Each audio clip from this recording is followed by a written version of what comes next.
De nos jours, on peut faire preuve d'originalité en achetant une voiture originale. Mais on peut aussi faire le choix d'un animal de compagnie original, comme un mini-porc.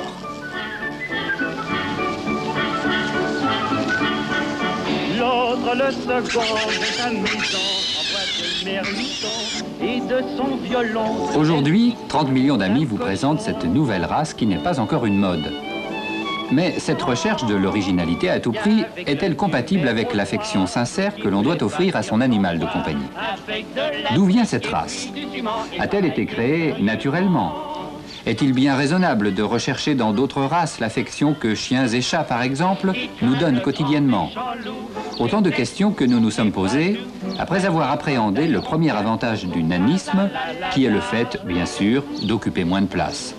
Et lorsqu'on n'a pas les moyens ou la place de s'offrir une bête de race grandeur nature, c'est tout de même bien de pouvoir s'offrir le modèle réduit. Le premier joyeux vivant. Il nous restait à savoir si une famille, même avec d'autres animaux, pouvait vivre en bon ménage avec un mini-porc. Voilà, je vous présente Olaf. Il a 2 mois. Olaf! Olaf, viens vite! Viens, petit garçon, viens! Olaf! Viens vite, viens! C'est petit!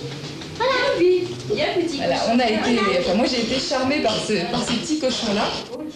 C'est un petit animal de compagnie tout à fait extraordinaire. Hein. Voilà, alors il se révèle effectivement être très intelligent et particulièrement de bonne volonté pour faire tout ce qu'il faut, pour être tout à fait vivable avec nous. Bon, j'ai un jeune whisky qui a 1 an, avec lequel il joue énormément. Olaf, tais-toi s'il te plaît.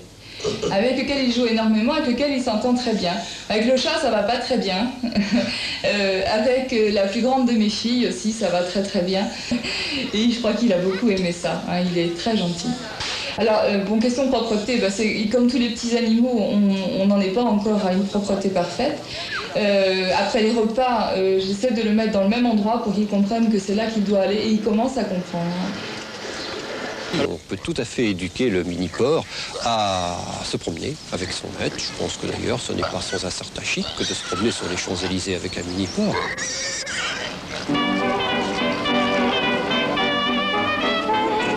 Voilà.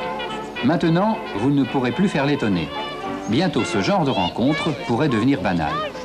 Mais attention, ce compagnon original n'est pas un simple gadget et vous ne devrez pas oublier vos devoirs envers lui. Songez sérieusement aux nombreuses difficultés que rencontrent déjà, dans la vie de tous les jours, nos compagnons à 4 pattes, du classique. Eux aussi sont sans cesse guettés par de nombreux grands méchants loups.